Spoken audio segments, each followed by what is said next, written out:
The final improvement that we're recommending is related to the HOV, HOT lanes. Currently along the corridor, our HOV, HOT lane operation is what we call a single lane time of day operation. So if I'm headed into downtown in the morning, I can get in, headed into the northbound direction on the HOV lane, but there's no traffic that is on an HOV lane that can travel southbound. So it's just a single direction in the morning, and then in the afternoon we change the flow to where it's a single direction headed back outbound. And so what we're proposing, and the main reason for this improvement is for reliability, is to give travelers the idea that, hey, if I'm trying to make a trip and I know I need to be there on time, I need to have the choice that will allow me to go ahead and make that trip with a higher degree of reliability, which is one of our key issues along the corridor. So we're proposing that we change that to a bi-directional operation. We would have a direction of travel in both the northbound and the southbound directions 24/7. And the way that we would make that more reliable is, as part of that operation, we would implement what we call variable pricing that's based on congestion on the freeway main lanes.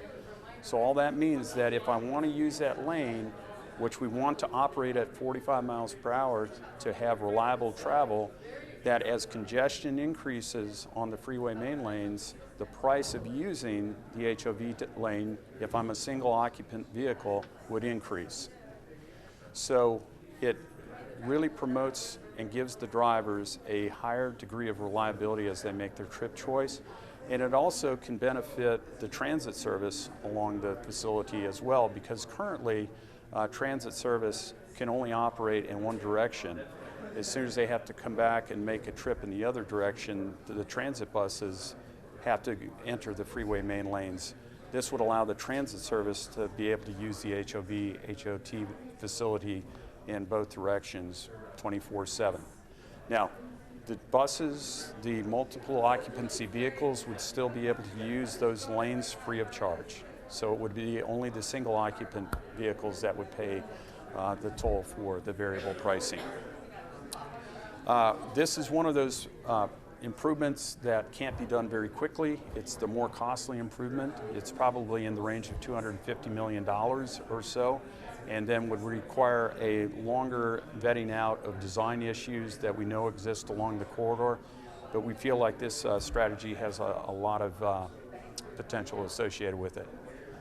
So I'll take you over to the roll plots right now, and we won't go through these in detail, but we have identified for the HOV, HOT lanes on these maps what the facility would look like.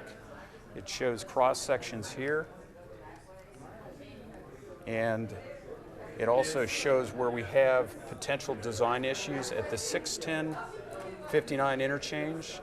TxDOT is currently under development of some improvements there, and we know that there would be some more detailed design issues we'd have to work out there. Similar to the Edlow area, we know that there's some more design issues that would have to be worked out there.